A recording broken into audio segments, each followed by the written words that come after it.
来看台北市的选情，国民党台北市长候选人蒋万安伊的涉国新创律师的经验一直互人质疑，为工作内容甲服务的对象等等。即马民进党的这个对手就是陈时中的阵营嘛，质疑讲，这个蒋万安进行服务的究竟客户有插股票嫌疑，拢互人强制下市还是注销登记，绝对毋是台北市民想要买。蒋万安是批评民进党有两种标准，陈时中做北医党事的时嘛去过中国的宁波，这个无党这黄珊珊是讲。重点是去对方做什么代志？国民党去搁较济摆，唔通50步笑100步。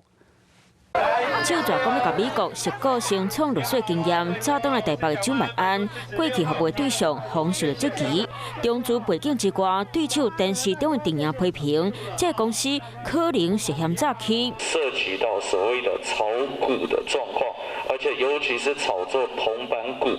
那造成这个美国股民的一个严重的损失。陈时中提供阵营资料显示，蒋万安做 The Crown Law Group 期间，服务的企业轮经强制入市或者是注销登记，亲像中国西南天然气公司，2009年6月完成募资，2014年去美国证券交易委员会注销登记。中国瑞达电源有限公司，2009年8月完成募资，不过2011年6月强制入市 Nasdaq。中国信达集团2009年6月完成 Nasdaq 登记，不过2021年9月强制入市。陈时中先生，他过去在当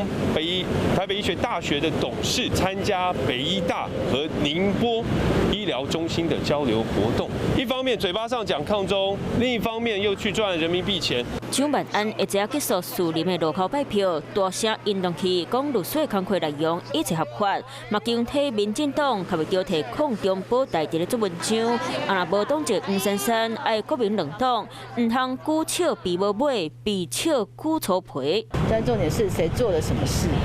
所以国民党去的更多，不是吗？强调什么谁去过谁没去过，这样只是50步笑100步而已啊。三个人并战，除了市政之外，抗中保台话题继续咧谈。